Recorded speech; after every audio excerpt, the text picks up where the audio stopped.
Welcome, everyone, to another broadcast of The Soul of the Everyman on the ArtistFirst radio network. All past shows are available as podcasts.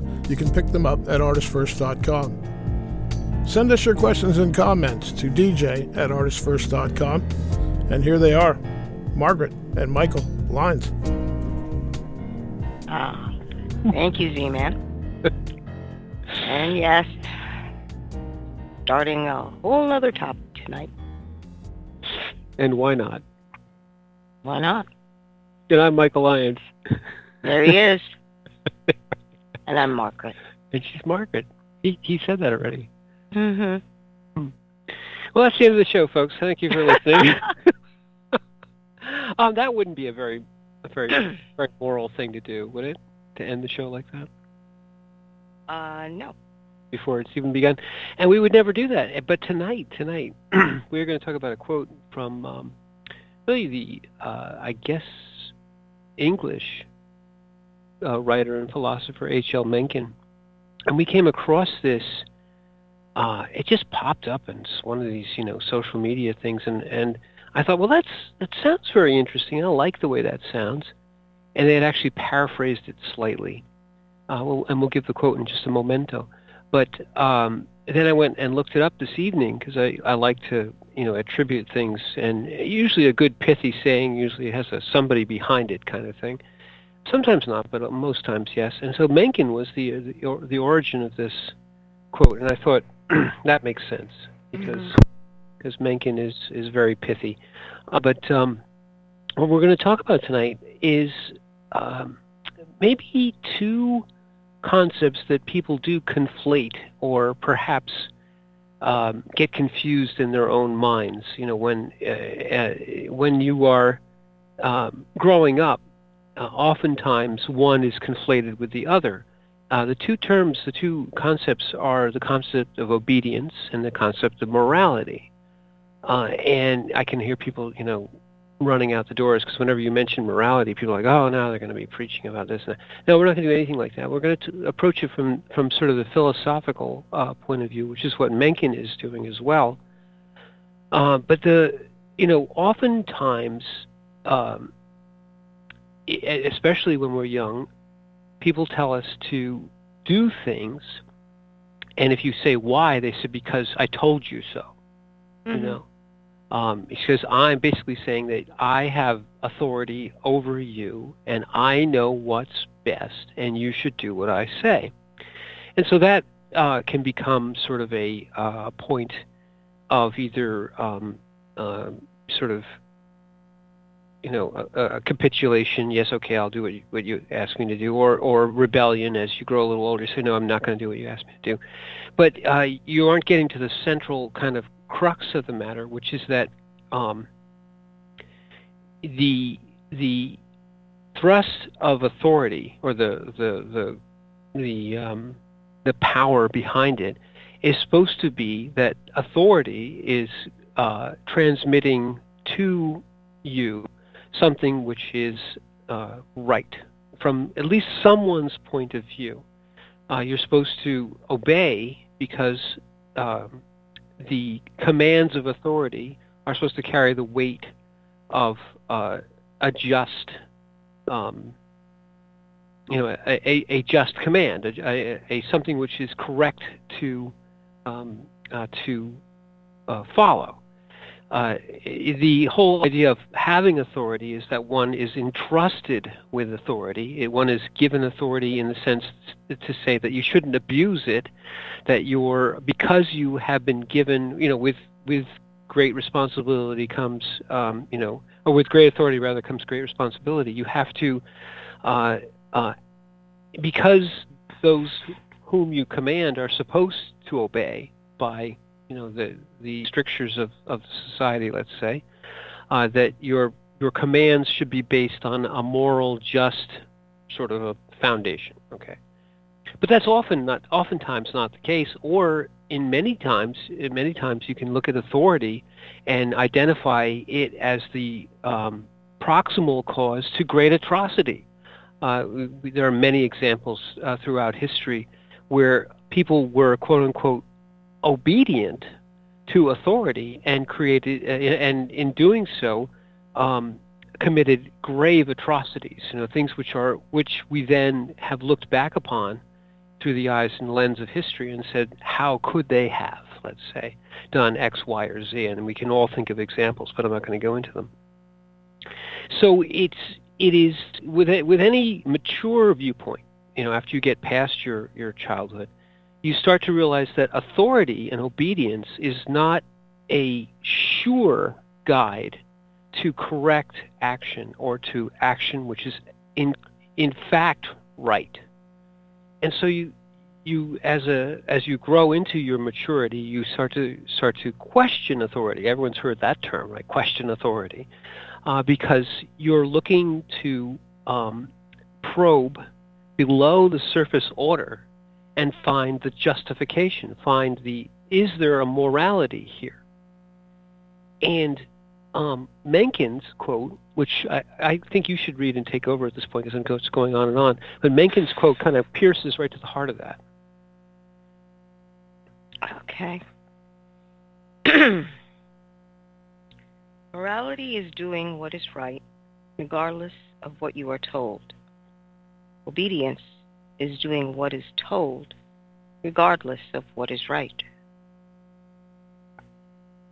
And that is Mencken. I think it's a problem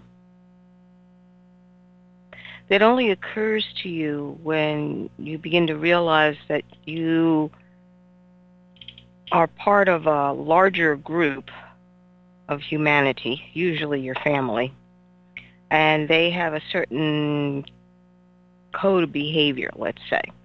Depends on your family group, or culture, or country even. But that's usually your first introduction to obedience, because logically speaking, you understand you are a child,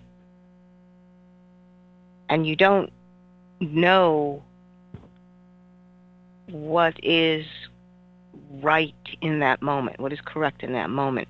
You're told certain things, and depending upon your parents, they may be able to explain to you why. But if it's an immediate thing, like someone's going to get hurt, that is intercepted, whatever the movement is, to make sure no one else is hurt. And that all makes sense to the child's mind, because someone is looking out for me, because I just don't know. And so you sort of accept it like, okay, well, that's what we do. But when you start being exposed to different, how do I say this? Different family groups, they have different ways of working out their problems. It becomes interesting because it doesn't necessarily make sense. The old, you do this and because I told you so, doesn't, there's a lot more families that had done that before, because I told you so. But now, because we're encouraged to think, you had questions and you wanted answers. So that's usually the beginning of it all. It's like, well, where do you walk the line? How much of my acceptance of what you're saying am I actually giving you? And this is where the communication's got to open up between all the members of the family. Otherwise, people will feel like, well, I know, at least in an Asian family, they never gave you an explanation. I'm serious. It's just like, oh, this is the way you're supposed to act. You do it this way, and that's it. There's never an explanation. Right. And it doesn't engender trust in authority. It can undermine trust. It may not necessarily just in an Asian family, but in any society. When authority is asserted and then isn't allowed to be questioned. So when you talk about that, you talk about really something which is approaching absolute authority. And unfortunately, like many things which are absolutes tend to get abused. And you can look at it in examples large and small. So it's an interesting. I wanted to just back up because what you said was very interesting. In essence, the ability to question authority from the point of view of why is this right really pierces down to the heart of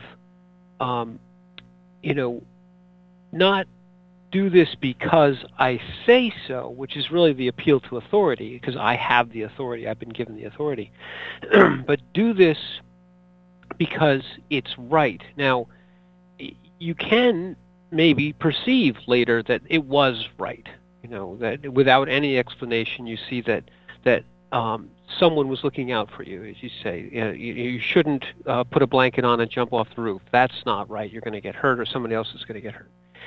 But in larger and more complicated situations where, let's say, we're really talking about not just a direct situation of harm or no harm, but really a situation wherein the rights of some are being dominated by the rights of others.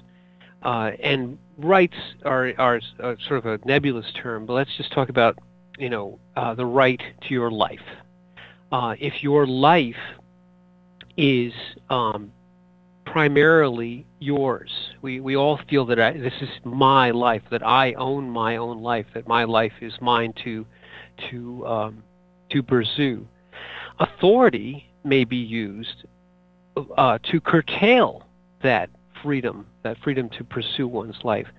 Now, you can think, you say, well, why should people do that? Well, there's lots of reasons. If somebody breaks a particular law in society, we say, well, they should be put into jail. Well, that's a grievous violation of their right to freedom. They're being incarcerated, But yet we say that because whatever action they took prior to that was judged to be wrong, so there's a morality here, there's a judgment of wrong, and was therefore assigned a particular loss or penalty or some way of making up for the transgression, and that is taking away their right to have freedom. But then you would say to yourself, well, is that right? Is the penalty just, perhaps, is another way of putting it. So you have like the Mosaic law, the old eye for an eye, which seems just on the surface, like if I take your eye, well, you owe me an eye. If I take your life, you owe me a life. And many other codes of law and or morality have been contrived. But they all kind of start to look at the situation of authority, and then what is that authority based on? So back to Mencken for a second, Amaya. I think that what you said, you can't question authority in the Asian family, or in, let's say, any sort of society where you can't question any authority. It means that your obedience is no longer justified to you. Your obedience is not only assumed, but it is a requirement for you to exist. As a member of that particular culture or society, you basically are told this is how you are to behave. That's it. Or there's a penalty, right? Or you're not part of us, which usually means that you're looked on as less than human. And most people don't really understand how that feels. Because in America, especially, you usually are allowed to say pretty much anything. But even your speech, you are not allowed to open your mouth at all. So you start off with no voice, and they maintain that position, teaching you what the acceptable voice is. What are the phrasings? How are you supposed to look at things? And how you treat people who aren't part of the body. Mm. You know, and it was very disagreeable to me to see this, because we are in the United States, and at school we were taught our rights, as well as a code of behavior that's supposed to go past expediencies. That's another good word, expediency. Obedience is very expedient for those who are in authority, and unquestioning obedience is extremely expedient. The thing that you just said, having no voice. You see, when you say that to somebody, almost immediately you feel within yourself that that's not right. That you shouldn't silence someone, or you shouldn't make it so that they cannot be heard. Nor should you, in essence, dehumanize someone. We feel, and where this feeling comes from, this is something which we'll talk about a little bit. With the eyes of the heart, with that which is at our core, we feel that there is a certain primary justification for the ownership of one's own life. That there's some primary justification for freedom, and that our voices should be heard. Now, it doesn't mean that, again, this isn't authority. This is really the things which we say are inherent.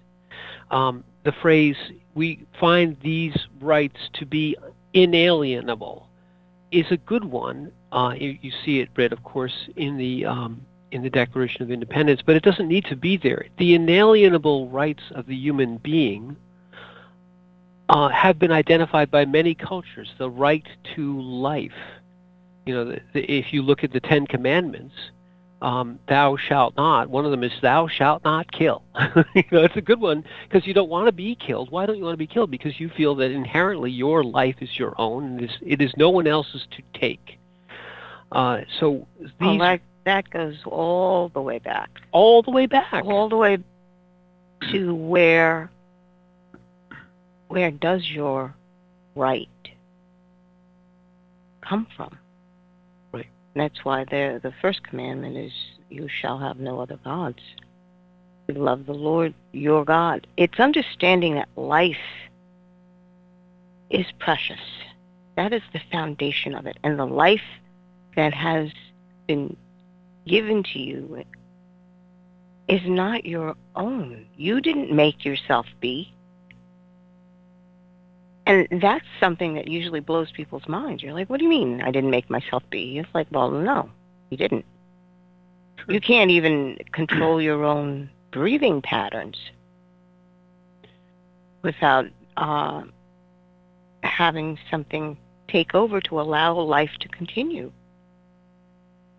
And it comes from source. Something far greater than you is sharing in the life that is. And that's an amazing thought. Something far greater than I is sharing in this with me.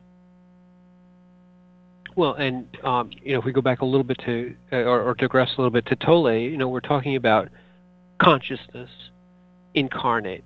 And this has gone through all, as it goes back to the very beginning. We see ourselves as a incarnate piece of the all, and that within our individual spark is exactly that, but it is a piece of an individual experiential piece of all.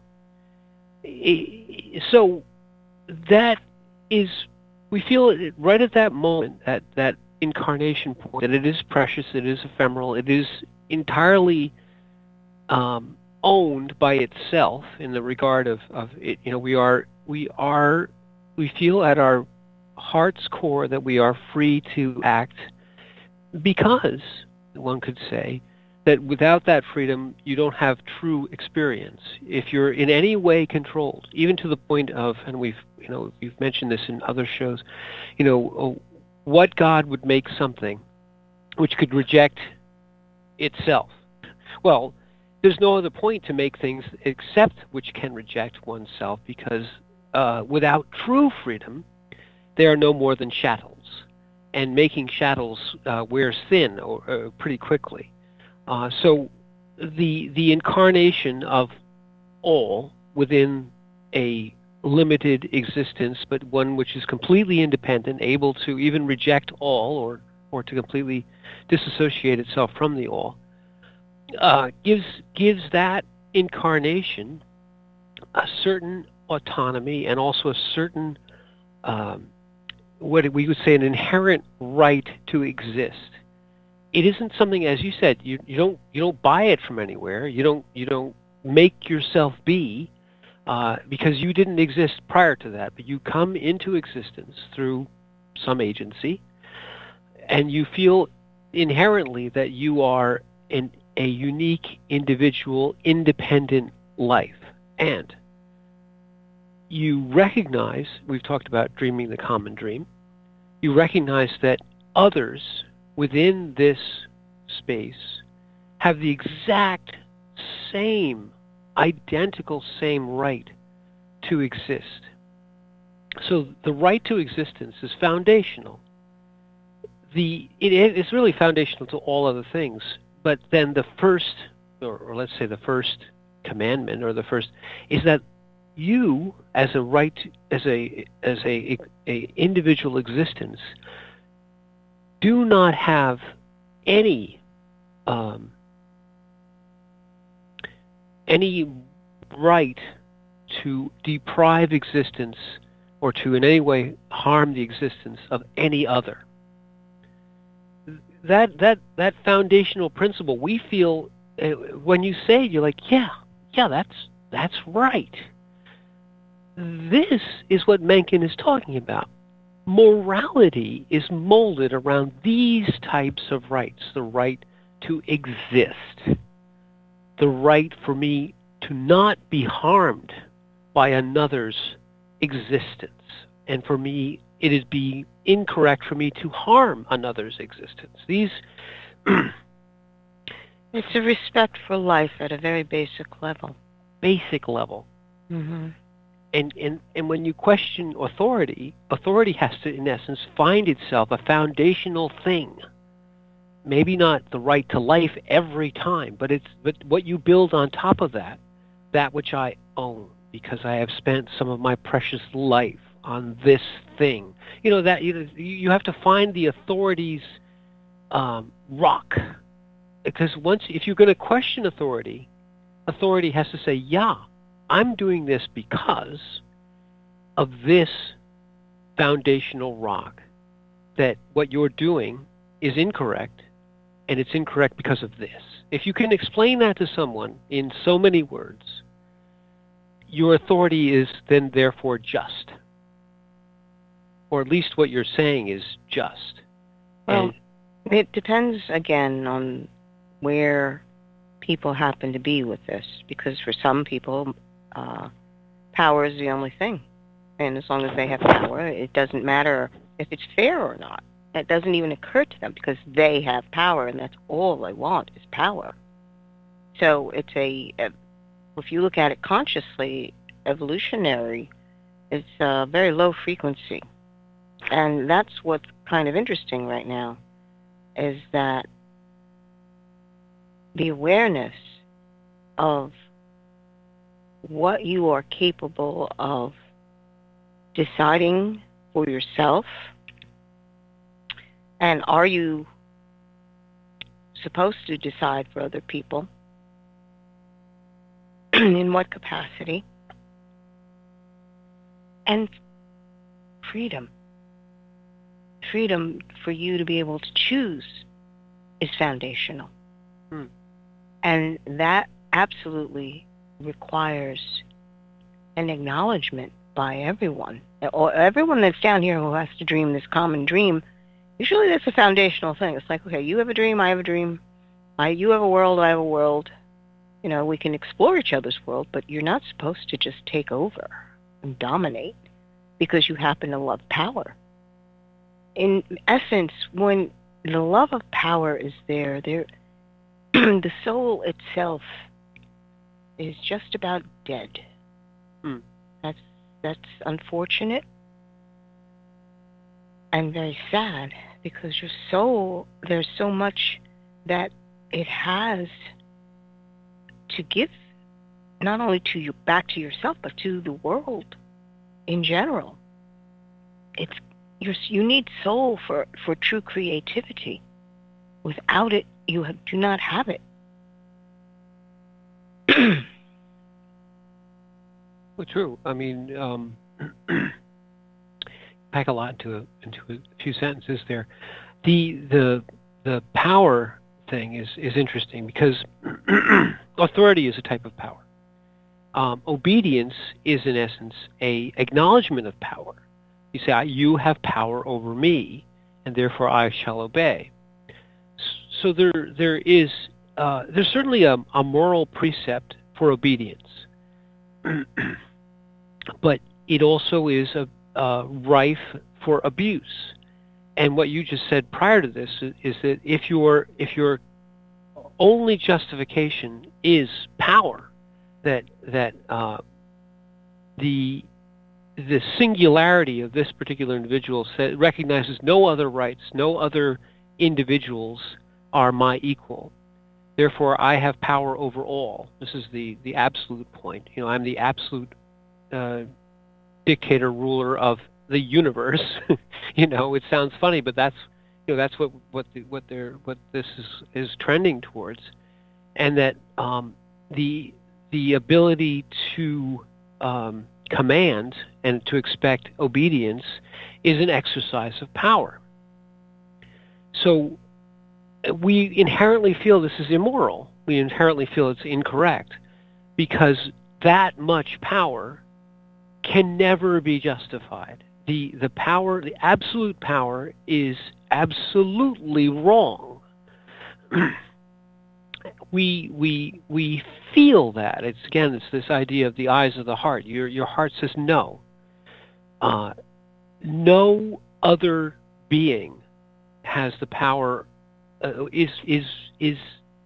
the power of my life. I owe nothing of my life to another being, or I am not a being anymore. So once you abrogate that, once you say no, my power is such that whatever I say, whatever I wish or desire, must be fulfilled by all. There are no others that are equal to me. We immediately say that that's morally wrong.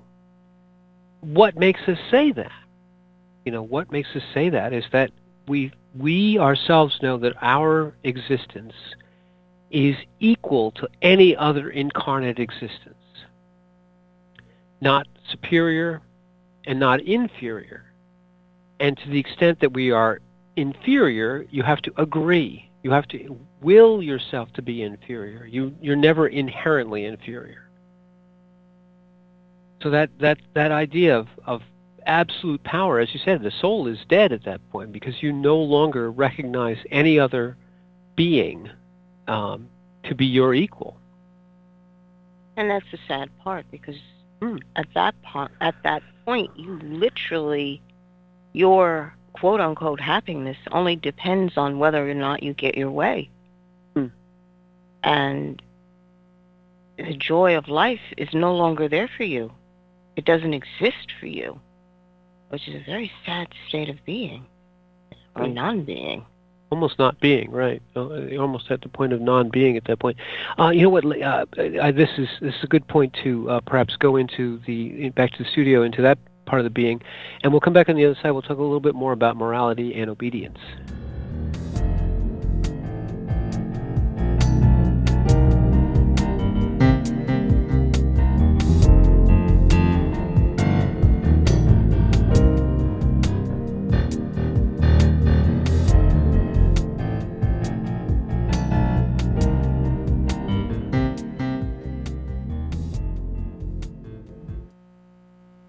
wait is over. First Blood, Book 2 of the Blood series is out.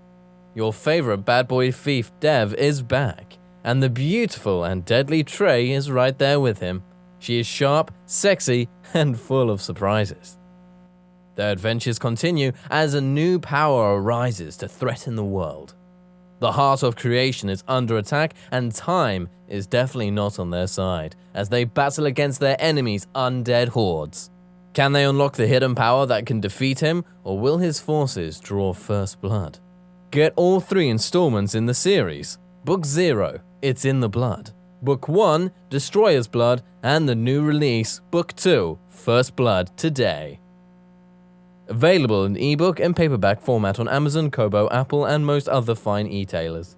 Rick Riordan fans, love mythology with plenty of action and humor? Destroyer's Blood is for you. The new fantasy novel by award-winning author Michael Lynes is Book 1 of the adventures of Dev Kalian, the Blood series. Follow Dev and his magic sword Betrayer as they are suddenly attacked and forced to return to Olympus to fight in a war they want no part in. The world of men and gods is about to be destroyed by Zeus's ancient foe, and only Dev and Trey can stop him.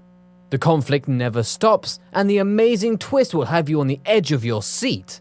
Act now while the ebook is on sale for only 99 cents. Destroyer's Blood is available on Amazon.com, Barnes & Noble, iTunes, Kobo, and fine e-tailers everywhere. And while you're there, get the free prequel, It's in the Blood, available for a limited time. Hi, this is Hannah Ruth from the band Wild Hum. Check out our new Americana Soul CD, Wild Hum, at our website, wildhummusic.com. And you are listening to the ArtistFirst Radio Network. Thank you. The Fat Man Gets Out of Bed is the latest book from Michael Lynes, the award-winning author of There is a Reaper. Featuring 13 original stories, this wide-ranging collection has everything. Forbidden love, gods versus demigods, weird invading aliens, sexy seductive artificial intelligence, and unusual passion between the living and the dead. All set amidst fantastic worlds of pain and loss and boundless joy. From the sublime to the macabre to the bittersweet, The Fat Man Gets Out of Bed will leave you breathless with laughter, brimming with tears, trembling with suspense. Available now on Amazon.com, Google Play, iTunes, Kobo, and fine e-tailers everywhere. There is a Reaper is the story of 5-year-old Christopher Aaron and his life-changing struggle with leukemia. Winner of both the Indie Bragg Medallion as well as the reader's favorite silver medal for memoir, There is a Reaper has more than 100 Amazon book reviews and a 5-star rating. It has been described as life-changing, spiritual, a must-read. Just released on Audible and iTunes, this memoir is also available in paperback and on Amazon Kindle for only 99 cents. Get your copy of this life-changing memoir today.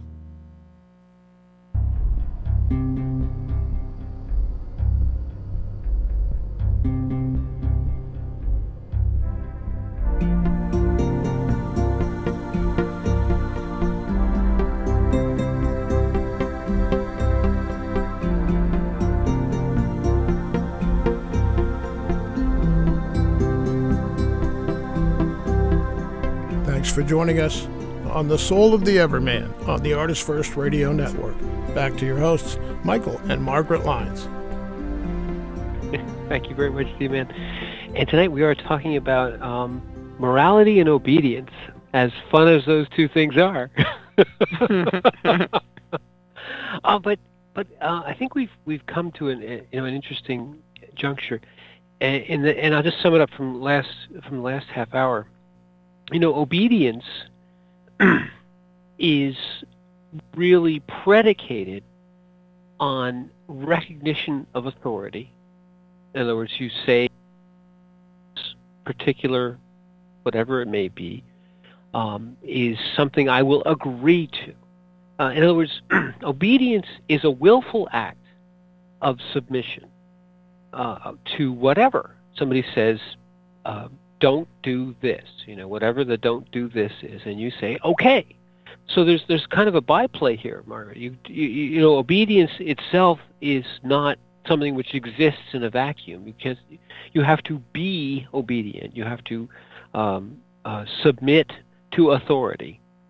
And when you put it in those terms, I think it puts people's back up just a little bit. What do you mean submit to authority? Well, but in fact, this is the basic precept. If somebody in authority tells you to do X, Y, or Z, you have a choice to make. And the choice is, do I do it or not? Now, if you unquestioningly and automatically do it, it doesn't make it any less of a choice. You've already, in essence, put your will in the hands of another. If you do everything that a particular person says, regardless of what it is, to the point of throwing yourself off a cliff, well, you're no more than a chattel, but you have decided to be that, because it is still an act of will to comply, to be obedient. So, with all moments of your life, in every moment of your life, you have an event, which is something that happens, and then you have what you feel about it and what you're going to do about it next. So there's a decision point. With every moment of now, there are things that come to you, and they may be anything, and then there is, what do I feel about it, and what am I going to do about it? And then you act. So when, let's say, the thing that comes to you is you get an order to do something, whatever it is. Maybe it's something that you don't want to do. You know, give me every last red cent in your bank account right now. And you're going, wait, I don't know. But if you have been told by, let's say, the IRS to give you every last red cent in your bank account, you might end up doing it, because you might say, well, the IRS has all this authority, and I have to do it, or they're going to do this and this and that to me. Well, you've been conditioned, or perhaps have been told that this is an authority which cannot be questioned. But yet, you may feel that it's not right. You may, in fact, feel that it's an abuse of authority, that what they're telling you to do may be a command, an order, but it doesn't have a moral root. It seems unjust. As Margaret said last half hour, it's unfair. And it's something that we learn very, very early. When you watch children play, you will hear very, very quickly amongst a group of children, that's not fair. Johnny has da-da-da-da-da, and I want it. You know, we that's not fair. It's something that's at our hearts, at our 2-year-old heart core. We know when something's not fair. You know. So authority, unfair authority, bothers us at a core level, makes us mad. Well, again, this is the Western mindset. You know, this is a modern way of being able to go through. But there are so many other countries where this does not apply, and it is almost whoever is in charge is got say, and anyone else really doesn't. And yeah, it's not fair. But as I said, this is a Western mindset. Well, I don't disagree with you, but my larger point isn't Western mindsets. It's that at a human level, we know it's not right. Yes, a society may crush you if you don't obey. They may kill you if you don't obey. You may feel you have absolutely no choice, but I think the feeling is it's not right, it's not fair at that level of humanity. Yes, I agree. It's just that this is a more modern development in looking at things, because before this particular way of thinking, it was very tribal. Yeah, certainly. societally, there are many different societies that would have no qualms about enforcing authority through everything up into taking your life for any transgression. Right. So you would say that I can never not obey, because if I don't obey, I will die. Well, even if you just took the modern day caste system in India, where you have the 5 levels of a society, and then on the bottom is the untouchables. That is I'd say a quick synopsis of what a lot of tribal groups had done. Sure. The idea that you have inalienable rights is distinctly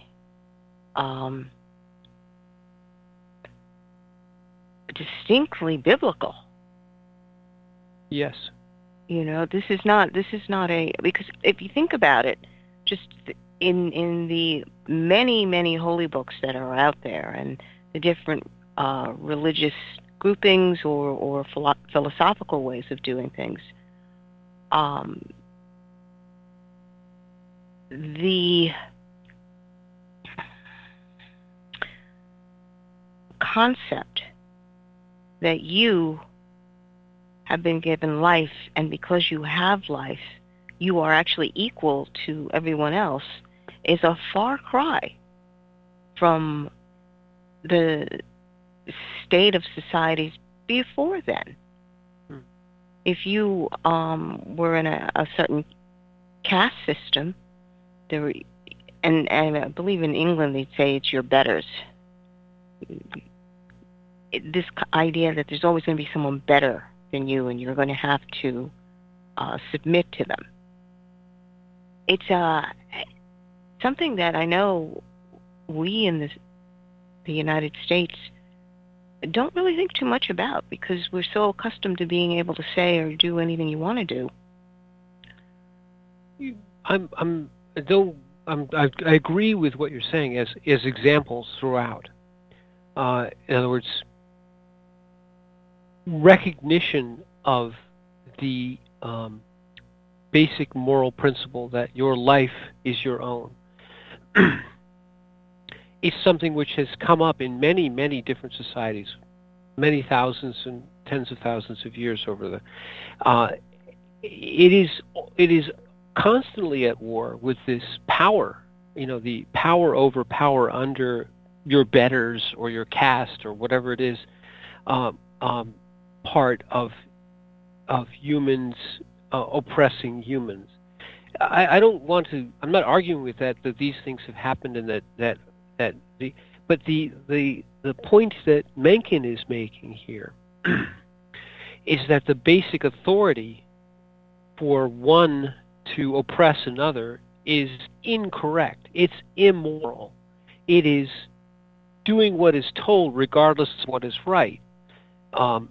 Obedience at that level, we feel, again, with this, let's say, the core, and I'll say it's the source point. It's the source point viewpoint. It's not what's good for me. That's power over power under, or my morality versus your morality, or all these things which we use to justify unquestioning obedience. The betters and all this other stuff. At source point or unconditional love point, you look at the incarnation of any being and say, this being is no different from any other being. That's from the source point of view. So morality, correctly applied through this point of view, doesn't mean what's good for me, nor what's good for society, or what's expedient. You mentioned that last half hour was the expedient. Unquestioning obedience is lovely to have, or at least the idea seems to be lovely. Everyone will do everything I say, and they'll all make me happy. But it's morally bankrupt and actually bereft. It's a soul-killing, soul-denying, life-destroying point of view. It sounds good on paper, but the reason it's soul-destroying is that it has no moral root, that in denying all other rights, one destroys one's own right to existence. So this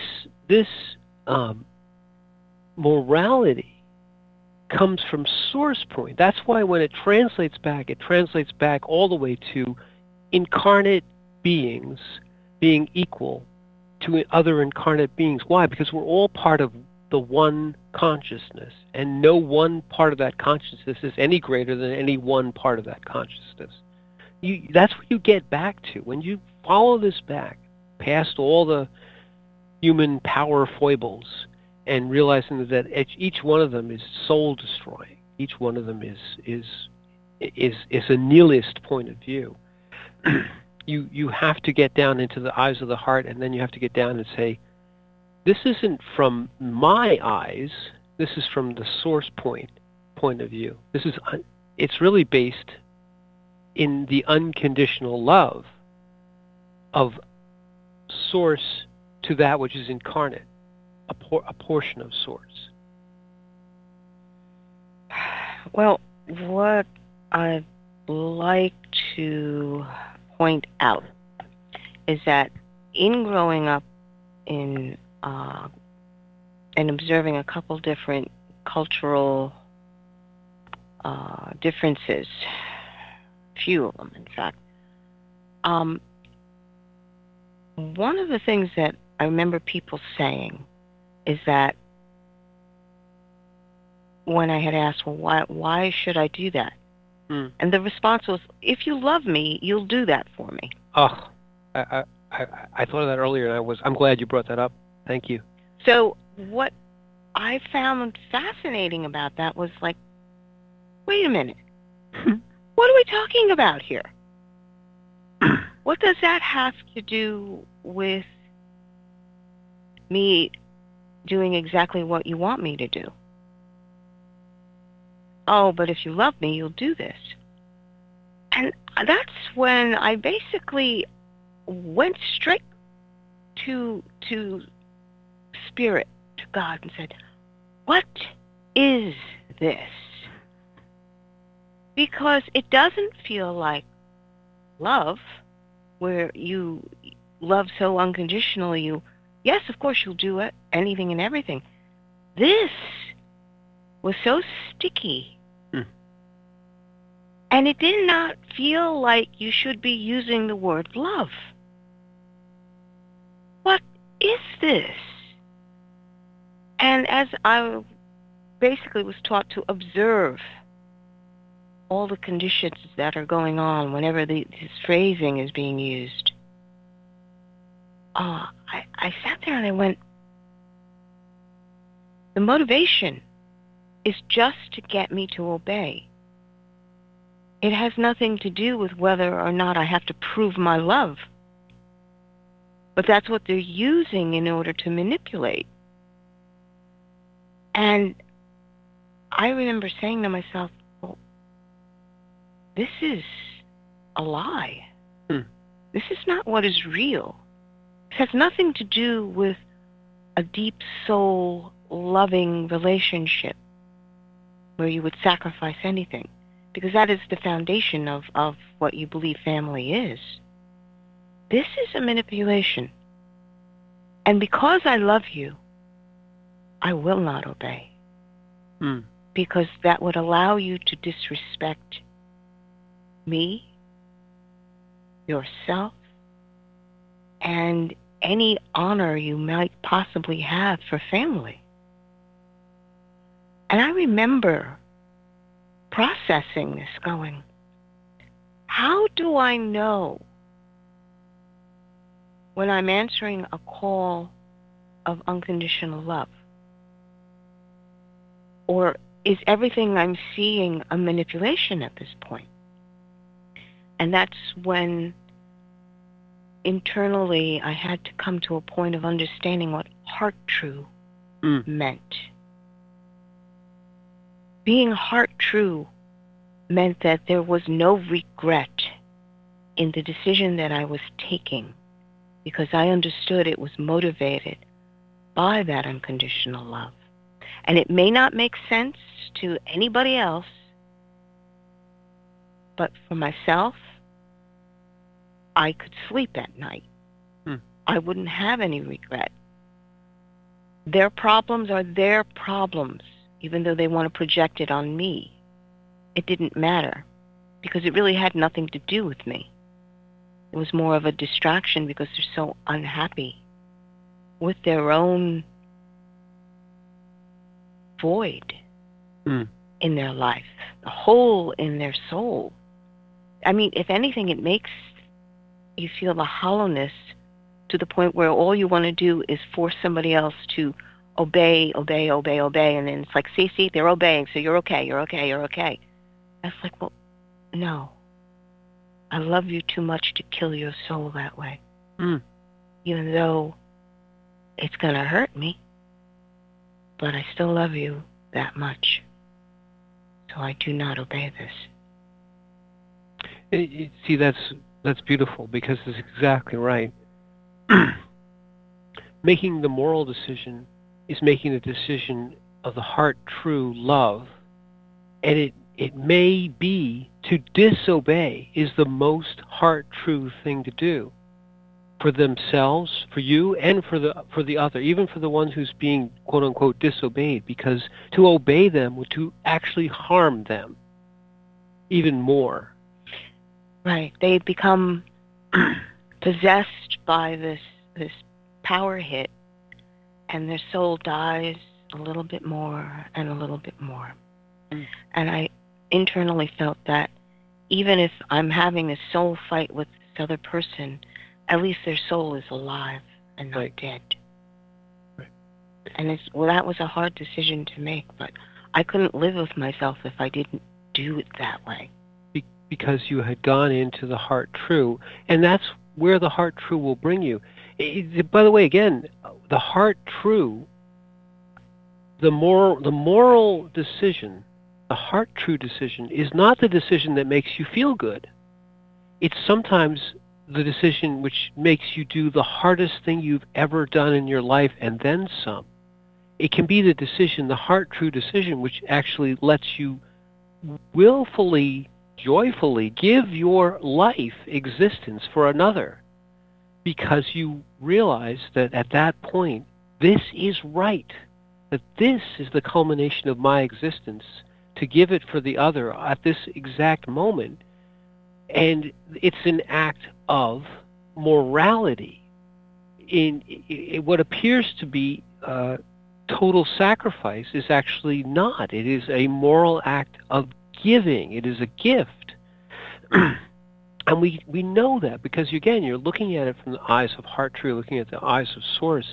And Source isn't about your comfort, nor is it about what's good for you or the little you or what appears to, fulfill the check boxes or the mores of society. No, it's about heart true. And knowing, like you just said, which was so profound, is that obedience to this thing would harm yourself and the other much more than disobeying, than looking them straight in the eye with the eyes of the heart true and saying, no, this is wrong, and I will not do it.